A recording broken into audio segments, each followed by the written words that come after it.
क्या सच में स्मार्टफोन देखने से हमारी आंखें खराब हो सकती है? और अमेरिका जैसे देशों को आखिर किसने श्री कृष्ण का भक्त बना दिया? और क्या वजह थी कि अचानक सीआईडी जैसा हिट शो रातों रात बंद कर दिया गया? और क्यों अमेरिका इंडिया के यूपीआई सिस्टम को हेट करता है, जानेंगे आज के इस रोमांच भरी वीडियो में। नंबर 1, स्मार्टफोन और हमारे पेरेंट्स के बीच की दुश्मनी को कौन नहीं जानता। उनको लगता है कि फोन देखने से हमारी आंखें खराब होती है, खास करके मम्मी को। उन्हें तो लगता है कि हमारी सभी बीमारियों की जड़ हमारा फोन ही है। लेकिन अगर साइंटिस्ट्स की माने तो उनका कहना है कि बहुत ज्यादा फोन देखने से हमारी आंखों पर उतना असर नहीं पड़ता जितना हमारे दिमाग पर पड़ता है। जब हम ज्यादा देर तक फोन देखते हैं तो हमारी आंखें स्ट्रेस्ड हो जाती हैं, लेकिन थोड़े रेस्ट के बाद वो वापस नॉर्मल हो जाती है। हमारी आंखें तो वापस नॉर्मल हो जाती है, लेकिन अगर हम सोने से पहले फोन देखकर सोए तो उसमें से निकलती ब्लू रेज हमारे दिमाग तक पहुंच जाते हैं, जिससे हमें नींद आने में तकलीफ होती है और हमारा स्लीप साइकिल बिगड़ जाता है। यानी सीधी सी बात है, अगर आप चाहते हैं कि फोन देखने से आपको कोई नुकसान न हो तो बस इतना करें कि रात को सोने से पहले ज्यादा देर तक फोन न देखें। और कमेंट में ये जरूर बताएं कि आप कितने बजे तक जागते हैं रातों में। नंबर 2, देश में घूमते समय या कहीं बाजार में या रेलवे स्टेशन पर अगर भगवा धारण किए हुए कुछ लोग आपको हरे रामा हरे कृष्णा जपते हुए मिल जाए तो आपको कोई फर्क नहीं पड़ेगा। लेकिन अगर अमेरिका, इंडोनेशिया या फिर ब्रिटेन के किसी गलियों में घूम रहे हो और कोई ऐसा मिल जाए तो आपको बहुत ताज्जुब होगा। लेकिन सच तो ये है कि यूरोप के इन देशों में भी उतने ही कृष्ण भक्त मिल जाएंगे जितने की हमारे देश में। कृष्ण भक्ति की ओर इन लोगों को आकर्षित कराने वाले सिर्फ एक ही हैं, स्वामी प्रभुपाद। स्वामी प्रभुपाद का जन्म 1896 में कोलकाता में बिजनेसमैन के घर में हुआ। उनके पिता ने अपने बेटे का पालन पोषण करते वक्त उन्हें एक कृष्ण भक्त बना दिया। प्रभुपाद ने 26 साल की उम्र में अपने गुरु सरस्वती गोस्वामी से मुलाकात की और 37 की उम्र में उनसे दीक्षा लेकर पूरी तरह कृष्ण भक्ति में लीन हो गए। 1959 में उन्होंने संन्यास ग्रहण कर लिया और श्री राधा दामोदर मंदिर में रहकर करीब 18,000 श्लोकों वाली श्रीमद् भागवत गीता को इंग्लिश में ट्रांसलेट किया। इसके पहले 3 खंड को पब्लिश करने के बाद श्री प्रभुपाद सितंबर 1965 में अमेरिका चले गए और जुलाई 1966 में उन्होंने इस्कॉन की स्थापना की। इस्कॉन को स्थापित करने का सिर्फ एक ही मोटिव था, कृष्ण भक्ति को दुनिया भर में फैलाना। केवल 52 साल पुरानी इस ऑर्गेनाइजेशन के दुनिया भर में आज 850 से ज्यादा मंदिर हैं और 150 से ज्यादा स्कूल और रेस्टोरेंट्स। जब प्रभुपाद अमेरिका गए तब वो 70 साल के हो चुके थे। वहाँ उन्हें कोई नहीं जानता था, लेकिन ये उनकी भक्ति ही थी कि अगले 1-1.5 दशक में पूरी दुनिया इस्कॉन को जान गई। नंबर 3, अगर आप 90s के किड हैं तो आपने कभी न कभी सीआईडी जरूर देखी होगी। एसीपी प्रद्युम्न,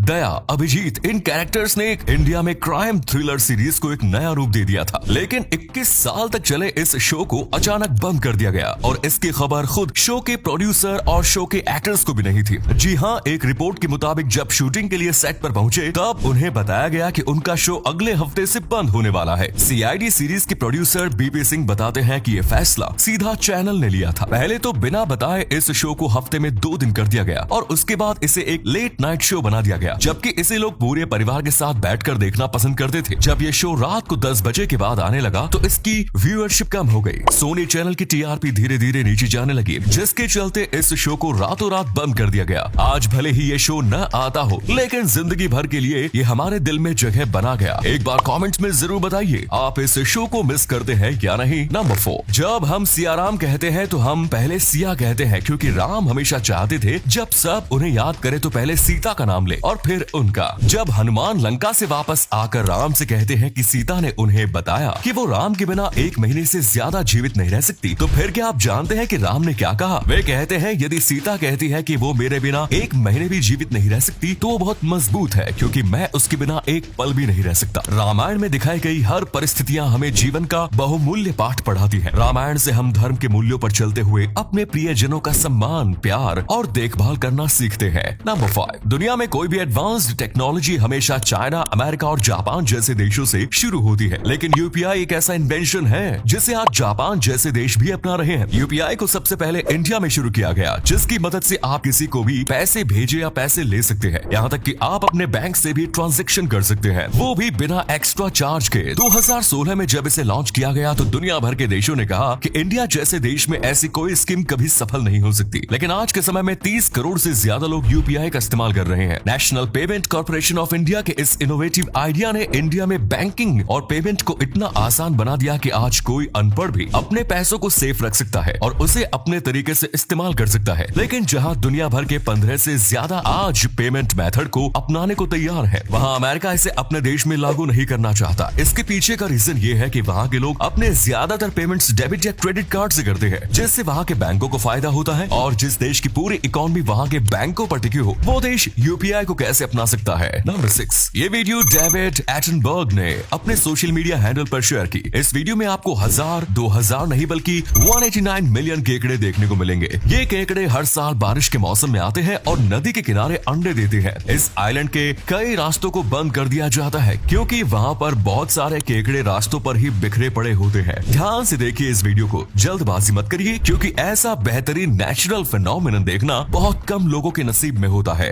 धन्यवाद।